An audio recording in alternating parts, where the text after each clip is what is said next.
ഹജ്ജിന്റെ കാലത്ത് ഹറമിന്റെ ചാരത്ത് പൂനീലാവിങ്ങും പരന്നൊരു നേരത്ത് ഞാൻ എൻ്റെ കൽബിൻ ബൂറാക്കിലേറി എൻ്റെ മോഹങ്ങളേറ്റി ഞാൻ ചെന്നിറങ്ങി.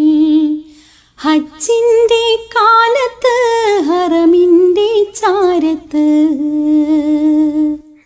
തൗഹീദിൻ മന്ത്രം മുഴക്കുവാൻ ഭൂമിയിൽ മുന്നേ പണി തീർത്ത മങ്ങാത്ത മന്ദിരം കണ്ടെൻ്റെ കണ്ണ് കുളിർത്തുവല്ലോ എൻ്റെ കൽബിൻ